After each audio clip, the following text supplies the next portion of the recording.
الحمد لله رب العالمين والعاقبة للمتقين والصلاة والسلام على سيد الأنبياء والمرسلين ومن اهتدى بهداهم إلى يوم الدين. قال الله تعالى: أعوذ بالله من الشيطان الرجيم. بسم الله الرحمن الرحيم. يا أيها الذين آمنوا أوفوا بالعقود أحلت لكم بهيمة الأنعام إلا ما يتلى عليكم غير محل الصيد وأنتم حرم إن الله يحكم ما يريد. معزز سامعین و سامعات، آج انشاءاللہ العزیز سورہ مائدہ کا خلاصہ پیش کیا جائے گا. حضرت عائشہ رضی اللہ تعالی عنہا بیان کرتی ہیں کہ اس سورے میں جسے تم حلال پاؤ اسے حلال سمجھو، اور اس سورے میں جسے تم حرام پاؤ اسے حرام جانو، کیونکہ یہ آخری صورتوں میں سے ہے. اور اس سورے کے اندر کئی سارے پیغامات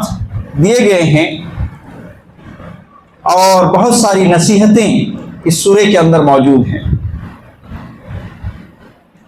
سب سے پہلی نصیحت اور پہلا پیغام اللہ تبارک و تعالیٰ نے اس سورے میں یہ دیا ہے کہ معاہدہ کو پورا کیا جائے. جو کچھ معاہدہ ہو، عہد و پیمان ہو، وعدہ وعید ہو، تو ایسی صورت میں اس کو پورا کرنے کا حکم اللہ تبارک و تعالیٰ دیتا ہے. اللہ تبارک و تعالیٰ نے کہا: یا ایھا الذین آمنوا اوفوا بالعقود، کہ اے ایمان والو تم اپنے عہد کو پورا کرو. احلت لکم بہیمۃ الانعام الا ما یتلی علیکم غیر محل الصید وانتم حرم، اور تمہارے لیے مویشی میں سے چوپائے کو حلال کیا گیا ہے مگر یہ ہے کہ آگے جو کچھ بیان کیا جائے. اور کہا کہ غیر محل الصید وانتم حرم، اور تم جب حالت احرام میں رہو تو ایسی صورت میں شکاری نہ کرو. ان اللہ یحکم ما یرید، اللہ تبارک و تعالیٰ جو چاہتا ہے فیصلہ فرماتا ہے. اور آگے اللہ رب العالمین نے یہ بھی نصیحت کی کہ نیکی اور تقوی کے کاموں میں ایک دوسرے کی مدد کرو، جبکہ گناہ اور اسی طریقے سے برائی کے کاموں میں ایک دوسرے کی مدد نہ کرو. اس بات کا پیغام اللہ رب العالمین نے دیا ہے. اللہ تبارک و تعالیٰ نے فرمایا: وَتَعَاوَنُوا عَلَى الْبِرِّ وَالتَّقْوَى وَلَا تَعَاوَنُوا عَلَى الْإِثْمِ وَالْعُدْوَانِ، کہ تم نیکی اور بھلائی کے کاموں میں، تقوی کے کاموں میں ایک دوسرے کی مدد کرو. جس طرح کے بھی نیک اعمال ہو، صدقہ خیرات کا معاملہ ہو، ایک دوسرے کی جو ہے رہنمائی کے معاملے میں ہو، یا یہ کہ نماز روزے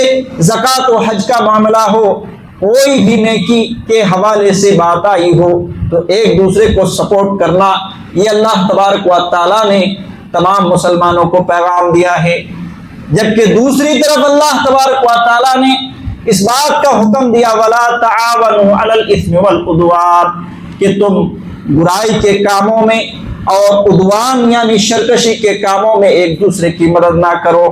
یہ آیت جو ہے ایک گرامر کی حیثیت رکھتی ہے کہ جتنی بھی دنیا میں بھلائی کے کام ہیں ان میں جو ہے ایک دوسرے کی مدد کیا جائے اور ان کا سپورٹ کیا جائے، ان کا خیال رکھا جائے، ان کا بڑھ چڑھ کر کے حصہ لیا جائے، اور اس طریقے سے بخوبی جو ہے کام کو نبھایا جائے اور اچھے سے اچھا جو ہے کام کو انجام دیا جائے. جبکہ دوسری طرف برائی کا جو بھی کام ہو تو ایسی صورت میں جو ہے ایک دوسرے کی مدد نہ کیا جائے،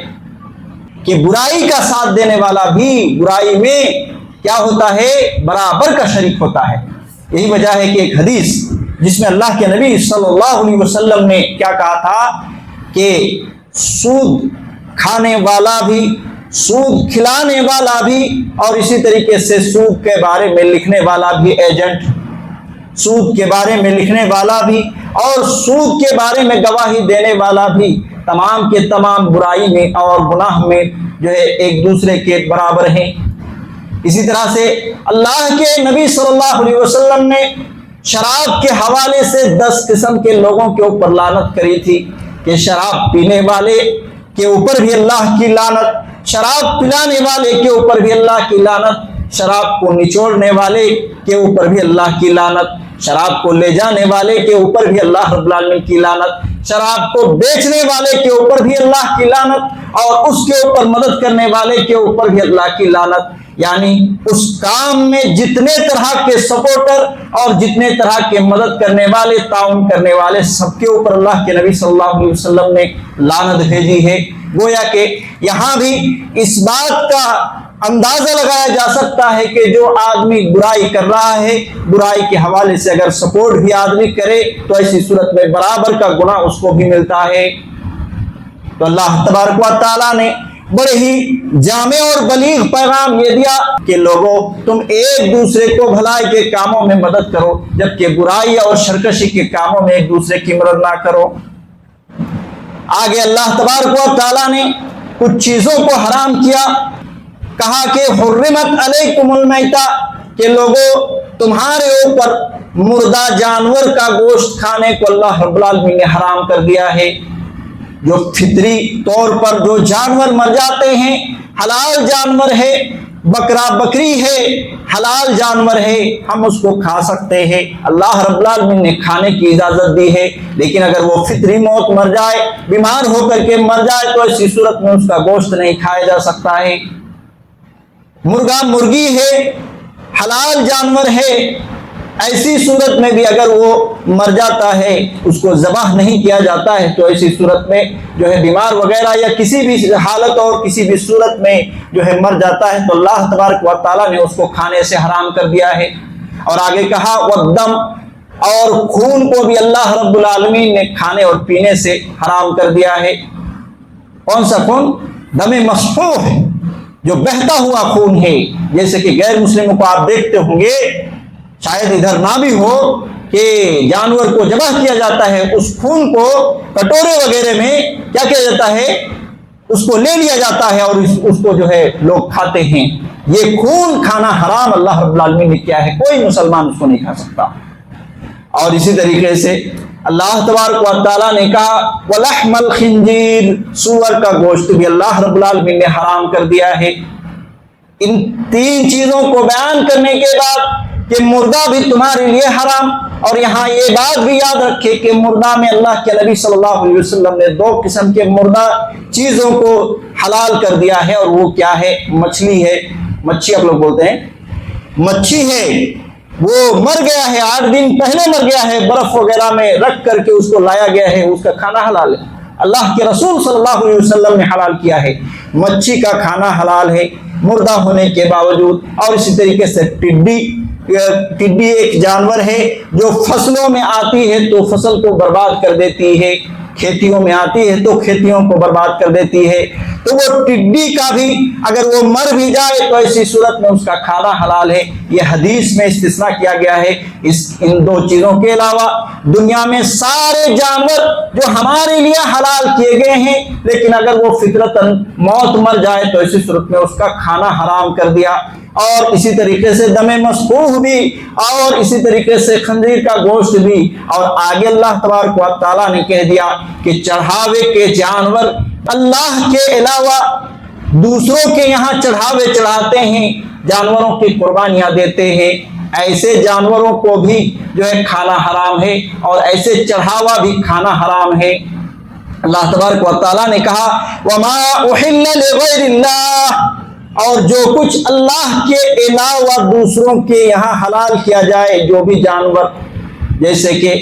عام طور پر مسلمان سماج کے اندر کتنے ہی ایسے مسلمان ہیں جو باباؤں کے یہاں جانور جا کے ذبح کرتے ہیں، اور اسی طریقے سے آستانوں میں، اسی طرح سے عرس میں، مزاروں میں اور دیگر اس طرح کے جگہوں میں کیا کرتے ہیں؟ جانور ذبح کرتے ہیں۔ ان صلاتی و نسکی و محیای و مماتی للہ رب العالمین، اللہ کے نبی صلی اللہ علیہ وسلم کے بارے میں کہا گیا، اللہ کے نبی صلی اللہ علیہ وسلم کو حکم دیا گیا، اور اللہ کے نبی صلی اللہ علیہ وسلم کے ذریعے سے کہلوایا گیا کہ میری نماز، میری قربانی، میری موت، میری زندگی صلی اللہ رب العالمین کے لیے ہے۔ گویا کہ قربانی بھی صرف اور صرف اللہ رب العالمین کے لیے کی جائے گی۔ جیسے کہ ذی الحجہ کے مہینے میں 10 ذی الحجہ، 11 ذی الحجہ، 12 ذی الحجہ اور 13 ذی الحجہ میں ہم قربانی کرتے ہیں اور اللہ رب العالمین کی رضا جوئی کے لیے قربانی کرتے ہیں۔ یہ حلال اور اسی طریقے سے جائز چیز ہے اور اسی طریقے سے نبی کی رہنمائی اس میں موجود ہے۔ لیکن اللہ کے علاوہ دوسروں کے دربار میں جا کر خصی ذبح کرنا، مرغا ذبح کرنا یہ حرام ہے، اس کا گوشت بھی نہیں کھایا جا سکتا ہے۔ لہذا یہاں پر ہمارے تمام نوجوانوں اور اسی طریقے سے ہماری ماں اور بہنوں کے لیے یہاں بہت بڑی نصیحت ہے کہ بہت سارے موقعوں پر جو ہے اس طرح کے امور انجام دیے جاتے ہیں اور مجبوری دکھاتے ہیں کہ ہماری یہ مجبوری تھی تو ایسی صورت میں ہمیں کرنا پڑا۔ تو یہاں پر اللہ تبارک و تعالیٰ نے ان چیزوں کو حرام کر دیا ہے۔ اس کے علاوہ بھی کچھ چیزوں کو ذکر کیا ہے یہاں پر۔ میں آگے بڑھتا ہوں اور اللہ تبارک و تعالیٰ نے آگے اس بات کا ذکر کیا کہ دین مکمل ہو چکا ہے، دین مکمل ہو چکا ہے، دین اسلام مکمل ہو چکا ہے۔ لہذا اللہ تبارک و تعالیٰ نے خود اعلان کیا الیوم اکملت لکم دینکم واتممت علیکم نعمتی ورضیت لکم الاسلام دینا، کہ آج میں نے تمہارے لیے تمہارے دین کو مکمل کر دیا اور تمہارے لیے اپنی نعمت کو پورا کر دیا اور تمہارے لیے دین بطور دین کے اسلام کو پسند کر لیا۔ یہاں دو باتیں معلوم ہوئی۔ پہلی بات تو یہ کہ اللہ تبارک و تعالیٰ نے جس مذہب کو اور جس دین کو پسند کیا ہے وہ اسلام ہے، اور دوسری بات یہ ہے کہ اسلام اللہ کے نبی صلی اللہ علیہ وسلم کے زمانے ہی میں مکمل ہو چکا ہے۔ لہذا آج کے دور میں محرم کی بدعات دیکھی جاتی ہے، سفر کی بدعات دیکھی جاتی ہے، شعبان کی بدعات و خرافات دیکھی جاتی ہے، عید میلاد النبی دیکھا جاتا ہے۔ یہ ساری چیزیں، یہ بدعات و خرافات جو ایک مسلمان دین سمجھ کر کے اور عبادت سمجھ کر کے کر رہا ہوتا ہے، یاد رکھیے کہ اللہ کے رسول صلی اللہ علیہ وسلم کے یہاں ثابت نہیں۔ نبی کریم صلی اللہ علیہ وسلم کے زمانے میں دین مکمل ہو چکا، اور اس کے بعد جو بھی چیزیں ہم دین میں ڈالنے کی کوشش کریں گے، ایک بھی چیز جو ہے ہم ڈال نہیں سکتے، بلکہ وہ ہمیشہ بدعت ہی رہے گا۔ اور اللہ کے نبی صلی اللہ علیہ وسلم نے کہا کہ ہر بدعت گمراہی ہے، اور وَكُلَّ بِدْعَةٍ ضَلَالَةٍ وَكُلَّ ضَلَالَةٍ فِي النَّارِ، اور ہر گمراہی جو ہے جہنم کی طرف لے کر کے جانے والی ہے۔ لہذا اللہ کے نبی صلی اللہ علیہ وسلم کے زمانے ہی میں دین مکمل ہو چکا ہے۔ اب ہم دین بنا کر کے کوئی نیکی جو خود نیکی سمجھ رہے ہیں، ایسے چیزوں کو دین کے اوپر جوڑ نہیں سکتے۔ دین پہلے ہی سے مکمل ہے۔ جو بھی ہم نیکی سمجھ کر کے خود ساختہ چیزوں کو دین کی بنیاد بنانے کی کوشش کریں گے یا دین کے اوپر ایڈ کرنے کی کوشش کریں گے تو وہ بدعت میں شمار ہو جائے گا، اور ساری بدعت کدھر لے کے جانے والی ہے؟ جہنم کی طرف لے کے جانے والی ہے۔ اس کے بعد اللہ تبارک و تعالیٰ نے اس سورے کے اندر اس بات کا حکم دیا کہ جو ہے عدل و انصاف کیا جائے، عدل و انصاف کیا جائے، چاہے دشمن ہی ہے سامنے والا تب بھی عدل و انصاف کیا جائے۔ اللہ تبارک و تعالیٰ نے اس حوالے سے کہا وَلَا يَجْرِمَنَّكُمْ شَنَآنُ قَوْمٍ عَلَىٰ أَلَّا تَعْدِلُوا اعْدِلُوا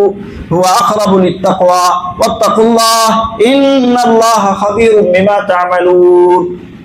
کہا اللہ تبارک و تعالیٰ نے وَلَا يَجْرِمَنَّكُمْ شَنَآنُ قَوْمٍ، کسی قوم کی دشمنی تمہیں اس بات پر نہ ابھارے، کسی قوم کی دشمنی اس بات پر تمہیں آمادہ نہ کرے کہ تم ان کے ساتھ جو ہے اعتدال نہ کرو، ان کے ساتھ انصاف نہ کرو۔ اعدلوا، اللہ رب العالمین حکم دیتا ہے کہ اگر کسی قوم سے تمہاری دشمنی بھی ہے لیکن کوئی معاملہ ہو گیا ہے تو ایسی صورت میں تب بھی تم عدل و انصاف کیا کرو۔ ہوا اقرب للتقوی، یہ تقوی کے زیادہ قریب ہے، اور واتقوا اللہ ان اللہ خبیر بما تعملون، اور اللہ رب العالمین نے کہا کہ اللہ رب العالمین کے لیے تقوی اختیار کرو، اللہ رب العالمین سے ڈرو، بے شک اللہ رب العالمین خوب جو ہے جو کچھ تم کرتے ہو خوب خبر رکھنے والا ہے، ساری چیزوں کو اللہ رب العالمین جانتا ہے۔ لہذا آج ہمارے معاشرے کے اندر نگاہ ڈالیں تو ایسی صورت میں کیا دکھتا ہے کہ وہ تو دور کی بات ہے کہ دشمن کے ساتھ ہم کیا کریں؟ عدل و انصاف کریں۔ ہم اپنوں کے ساتھ جو ہے عدل و انصاف نہیں کر پاتے۔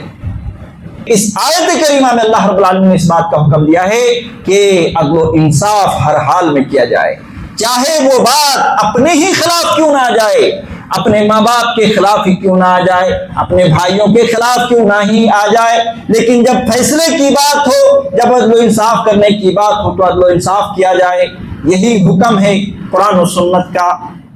اسی طرح سے اللہ تبارک و تعالیٰ نے ایک بڑا پیارا پیغام دیا کہ اللہ رب العالمین کی معیت چاہتے ہو، اے لوگو اللہ رب العالمین کا ساتھ چاہتے ہو، کیا کرنا پڑے گا؟ اللہ رب العالمین نے کہا وقال اللہ انی معکم، اور اللہ رب العالمین نے کہا کہ میں تمہارے ساتھ ہوں، میں تمہارے ساتھ ہوں۔ کب ساتھ ہوں؟ اللہ تبارک و تعالیٰ نے کہا لئن اقمتم الصلاۃ، کہ تم اگر نماز قائم کرنے لگو، نماز پڑھنے لگو، وآتیتم الزکاۃ، اور زکوٰۃ کی ادائیگی کرنے لگو، وآمنتم برسلی، اور میرے رسول کے اوپر ایمان لاؤ، وعزرتموہ، اور اس کی تم مدد کرنے لگو، وآخرجتم اللہ قرضا حسنا، اور اللہ رب العالمین کو قرض حسنا دینے لگو، اللہ کے راستے میں تم خرچ کرنے لگو، لأکفرن عنکم سیئاتکم، تو میں تمہارے گناہوں کو میں مٹا دوں گا، تمہارے گناہوں کو دھل دوں گا، وَلَأُدْخِلَنَّكُمْ جَنَّاتٍ تَجْرِی مِن تَحْتِہَا الْأَنْہَارُ، اور ایسی جنت میں داخل کروں گا جس کے نیچے نہریں بہتی ہیں، شہد کی نہر بہ رہی ہیں، میٹھے پانی کی نہر بہ رہی ہیں، دودھ کی نہر بہ رہی ہیں، اور اسی طریقے سے خالص شراب کی نہر بہ رہی ہیں جس میں پینے کے بعد بھی نشہ نہیں آئے گا۔ تو اللہ تبارک و تعالیٰ نے دو باتیں اور دو نعمت یہاں پہ ذکر کیا گیا ہے کہ آدمی اگر نماز پڑھنے لگے، روز اور اس طریقے سے زکوٰۃ ادا کرنے لگے، اور اللہ کے رسول صلی اللہ علیہ وسلم کے اوپر ایمان لانے کے ساتھ ساتھ ان کی مدد کرنے لگے۔ ان کی مدد کا مطلب ہے کہ دین کی مدد کرنے لگے، اور ساتھ ہی ساتھ اللہ تبارک و تعالیٰ نے کہا کہ اللہ رب العالمین کو قرض حسنہ دینے لگے، تو ایسی صورت میں دو فائدہ بتایا، ایک تو اللہ کی معیت اور اللہ رب العالمین کا ساتھ نصیب ہوگا، اور دوسرا یہ کہ اس کو جنت نصیب ہوگا۔ بہت بڑی بات ہے اور بہت بڑی خوشخبری کی بات ہے۔ لہذا ہمیں جہاں نماز کی پابندی کرتے ہیں الحمدللہ، زکوٰۃ کی پابندی بھی بہت ضروری ہے۔ بہت سارے لوگوں پر زکوٰۃ فرض ہو چکا ہے لیکن نہیں معلوم ہے کہ میرے اوپر زکوٰۃ فرض ہو چکا ہے۔ مال میں بڑھوتری آتی جا رہی ہے، 2 لاکھ تھا 3 لاکھ ہو گیا، 3 لاکھ تھا 4 لاکھ ہو گیا، 4 لاکھ تھا 10 لاکھ ہو گیا، لیکن وہ آدمی جو ہے زکوٰۃ نکالنے کے لیے تیار نہیں ہے۔ قیامت کے دن بہت بھیانک سزا ہے۔ اس حوالے سے بھی انشاءاللہ کسی جمعہ میں بات رکھی جائے گی زکوٰۃ کے حوالے سے، تو انشاءاللہ اس کی پوری تفصیل آئے گی۔ معزز سامعین کرام، ایک اور آخری بات انشاءاللہ اس سورے کے حوالے سے میں بیان کروں گا، اور وہ ہے اللہ تبارک و تعالیٰ نے فرمایا، تقویٰ کا پیغام دیا۔ یہ جو ہم روزہ رکھتے ہیں، روزے کا مقصد بھی کیا ہے؟ تقویٰ ہے۔ اور اسی طرح سے ایک جگہ اللہ تبارک و تعالیٰ نے فرمایا کہ تِلْكَ الْجَنَّةُ الَّتِي نُورِثُ مِنْ عِبَادِنَا مَنْ كَانَ تَقِيًّا، کہ یہ جنت جس کا ہم لوگوں کو وارث بنائیں گے، کیسے لوگوں کو؟ من کان تقیہ، جو جس کے اندر تقویٰ ہوگا، اللہ رب العالمین کا خوف ہوگا، اللہ رب العالمین سے ایک محبت بھی ہوگی، لیکن ساتھ ہی ساتھ ڈر بھی اس بات کا کہ کبھی غلطی اگر ہم کریں، قرآن و سنت کے خلاف چلنے کی کوشش کریں، تو اللہ تبارک و تعالیٰ سے جو ہے قدم کے بڑھنے سے پہلے ہمیں ڈر ہونا چاہیے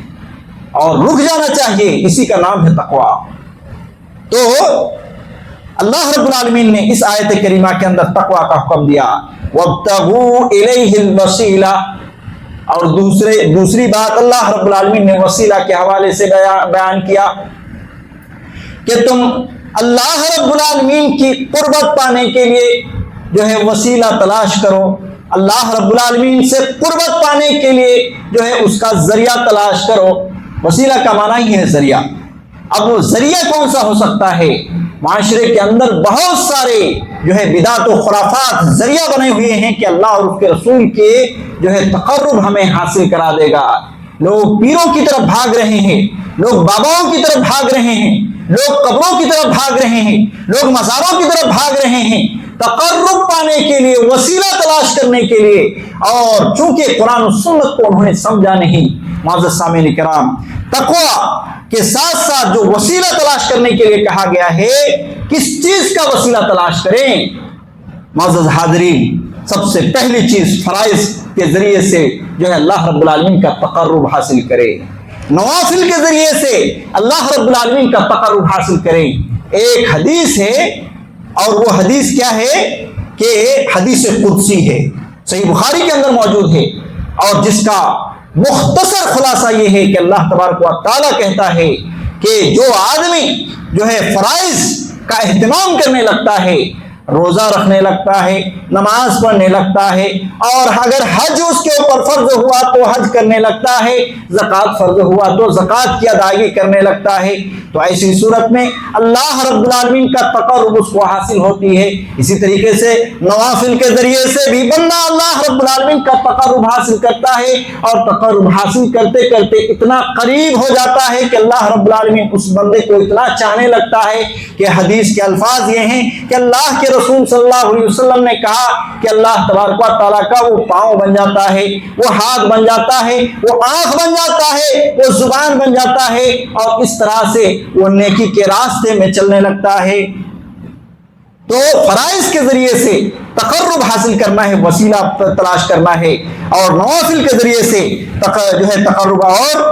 جو ہے وسیلہ تلاش کرنا ہے، اور اسی طریقے سے جو ہے تقوی کے ذریعے سے، صبر کے ذریعے سے۔ اللہ تبارک و تعالیٰ نے کہا وَاسْتَعِینُوا بِالصَّبْرِ وَالصَّلَاةِ، کہ نماز اور صبر کے ذریعے سے اللہ رب العالمین کی مدد طلب کرو۔ اللہ تبارک و تعالیٰ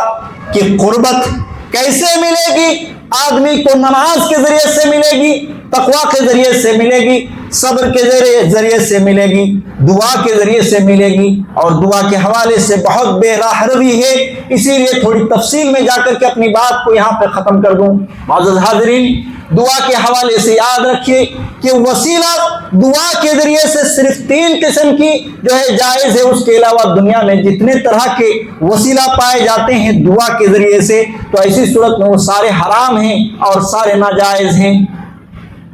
دعا کے ذریعے سے جو وسیلہ جائز ہے وہ وسیلہ کیا ہے؟ اللہ رب العالمین کے اسماء الحسنی ہیں، جیسا کہ خود اللہ تبارک و تعالیٰ نے قرآن مجید کے اندر فرمایا وَلِلَّهِ الْأَسْمَاءُ الْحُسْنَى فَادْعُوهُ بِهَا، کہ اللہ رب العالمین کے اچھے اچھے نام ہیں، اس کے ذریعے سے تم دعا کرو، اس کے وسیلے سے تم دعا کرو۔ اے اللہ تو غفار ہے، میں نے بہت سارے گناہ کر دی ہے، اللہ تو ہی بخشنے والا ہے، تو ہی معاف کرنے والا ہے، لہذا تو ہمیں معاف کر دے۔ اے اللہ تو رحیم ہے، تو ہی رحم کرنے والا ہے، تیرے علاوہ کوئی جو ہے میرے اوپر رحم نہیں کر سکتا، لہذا میں نے بہت ساری غلطیاں کر دی ہے، میرے اوپر رحم فرما۔ اس طرح سے اللہ رب العالمین کے نام لے لے کر، اور اللہ رب العالمین کے نام اور ناموں کے ذریعے سے اور اس کے وسیلے تلاش کرتے ہوئے جو ہے آدمی دعا کرے، تو ایسی صورت میں یہ جائز ہے، بلکہ اللہ تبارک و تعالیٰ نے خود حکم دیا ہے۔ دوسرا کیا ہے وہ کہ اپنے ہی نیک اعمال کے ذریعے سے آدمی دعا کرے، اپنے ہی نیک اعمال جو اللہ رب العالمین کے لیے کیا ہے، ایسے اعمال کو ذریعہ بنائیں، ایسے اعمال کو وسیلہ بنائیں۔ اور اس حوالے سے صحیح بخاری کے اندر دلیل موجود ہے، اللہ کے نبی صلی اللہ علیہ وسلم نے بنی اسرائیل کے حوالے سے 3 آدمی کا ذکر فرمایا کہ کہیں وہ جا رہے تھے، پہاڑ کے جو ہے نیچے سے ان کا گزر تھا، اور ایسی صورت میں جو ہے آندھی طوفان آ جاتی ہے۔ آندھی طوفان آنے کی وجہ سے اور بارش آنے کی وجہ سے وہاں پہ ان کو ایک گفا مل جاتا ہے، ایک غار مل جاتا ہے، چنانچہ وہ آندھی طوفان اور اسی طریقے سے پانی سے بچنے کے لیے اس غار میں گھس جاتے ہیں، اور گھسنے کے بعد ہوتا یہ ہے کہ اوپر سے ایک بڑا چٹان، جس کو آپ لوگ اپنی زبان میں بنڈے بولتے ہیں، تو ایک بڑا بندہ، ایک بڑا چٹان اوپر سے لڑھک کر کے آ کر کے اس غار میں لگ جاتا ہے، اور تینوں جو ہے باہر نکلنے سے مجبور ہو جاتے ہیں، قاصر ہو جاتے ہیں۔ اتنا بڑا چٹان کو وہ ہلا نہیں سکتے، کس طرح سے وہ ہلائیں اور کس طرح سے وہاں سے نکلے۔ چنانچہ وہ لوگ آپس میں مشورہ کرتے ہیں کہ بچنے کا ایک ہی راستہ ہے کہ ہم میں سے جو اپنی زندگی میں نیک اعمال کیا ہوگا اللہ رب العالمین کے لیے، اللہ رب العالمین کے ہاں وسیلہ مانگے اور اللہ رب العالمین کو ذریعہ بنائے۔ ان میں سے ایک شخص کہنے لگتا ہے کہ اے اللہ تو جانتا ہے کہ میں کیا کرتا تھا، میری ماں باپ کی خدمت کرتا تھا، میں بکریاں چراتا تھا، اور جب کبھی بکری چرانے کے بعد گھر واپس لوٹتا تھا سب سے پہلے بکریوں کے اندر سے دودھ دوہتا تھا، دودھ نکلنے کے بعد سب سے پہلے میں اپنے ماں باپ کو پلاتا تھا، اس کے بعد ہی میں اپنے بیوی بچوں کو پلاتا تھا۔ ایک دن اے اللہ، وہ اللہ رب العالمین کو سنانے لگا، ایک دن اے اللہ کیا ہوا کہ مجھے آنے میں تاخیر ہو گئی، آنے میں رات ہو گئی، اور جب میں آیا تو میرے ماں باپ سو چکے تھے، چنانچہ میں نے معمول کے مطابق دودھ دوہا اور برتن میں لے کر کے جب میں اپنی ابو امی کے پاس پہنچنے لگا، میرے بچے بھی بھوک سے بلک رہے تھے لیکن میں معمول کو توڑا نہیں، چنانچہ میرے ماں باپ سو چکے تھے، ان کے سرہانے کے پاس جو ہے میں کھڑا ہو گیا اور رات بھر کھڑا ہو کر کے میرے ماں باپ کا انتظار کرنے لگا کہ کب وہ جاگیں گے تب میں ان کو دودھ پلاؤں۔ انہوں نے جو ہے ماں باپ کو نیند سے بیدار کرنا بھی مناسب نہیں سمجھا، چنانچہ اسی طریقے سے پوری رات بھر برتن کو لے کر کے دودھ کے برتن کو جو ہے کھڑا رہا۔ صبح جب ہوئی ماں باپ اٹھے تو ایسی صورت میں سب سے پہلے ماں باپ کو پلایا، اسی نیکی کو اللہ رب العالمین کے حضور میں پیش کر کے وہ جو ہے دعا کر رہا ہے، اے اللہ یہ کام میں نے جو ہے تیری خوشی کے لیے کیا تھا، تیری رضا کے لیے کیا تھا، اور اگر تیری رضا کے لیے کیا تھا اللہ تو جانتا ہے، تو ایسی صورت میں اس بڑے چٹان کو ہمارے سے ہٹا دے۔ چنانچہ اللہ رب العالمین اس کی دعا کو قبول کر لیتا ہے، دعا قبول ہو جاتی ہے، اور پھر چٹان تھوڑا سا کھسک جاتا ہے لیکن اب بھی نکلنے کے لیے اتنا راستہ نہیں تھا اور اتنی جو ہے وہ کھسکا نہیں تھا۔ چنانچہ ایک دوسرا شخص کہنے لگتا ہے، اے اللہ میں نے ایک نیکی کی ہے، صرف تیرے لیے کی تھی، وہ کیا تھی کہ میرے یہاں مزدور لوگ کام کرتے تھے، مزدوری میں ایک شخص تھا، چنانچہ وہ کچھ دن کام کیا اور اپنی مزدوری کے محنتانہ اور جو اس کے پیسے بنتے تھے وہ پیسے لیے بغیر ہی وہ چلا گیا،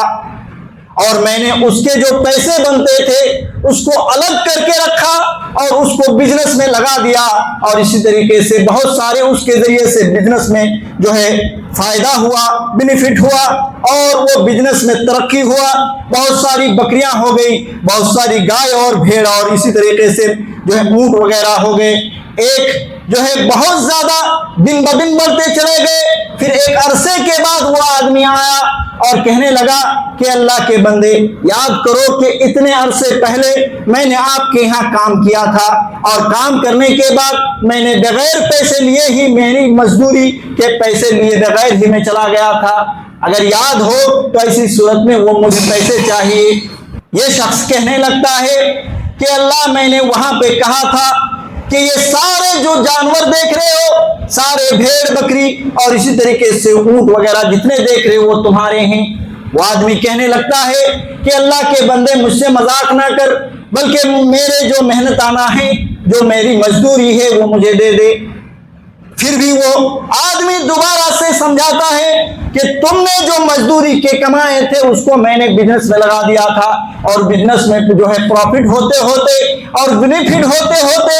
اب یہ دیکھ رہے ہو اتنے سارے جانور بھی سارے کے سارے تمہارے ہیں، لے جاؤ۔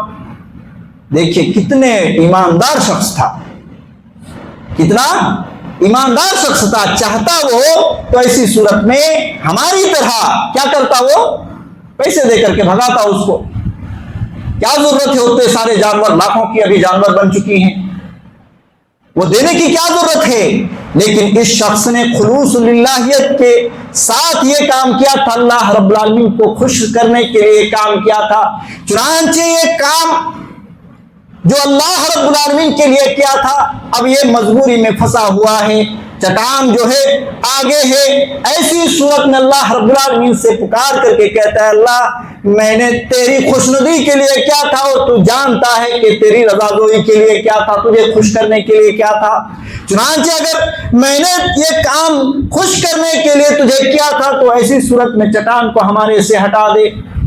پھر سے اللہ رب العالمین ان کی دعا کو قبول کر لیتا ہے اور پھر سے چٹان تھوڑا ہٹ جاتا ہے، لیکن اب بھی نکلنے کے لیے راستہ نہیں بنا تھا۔ پھر تیسرا شخص اپنی نیکی کا ذکر کرتا ہے، اور وہ نیکی تھی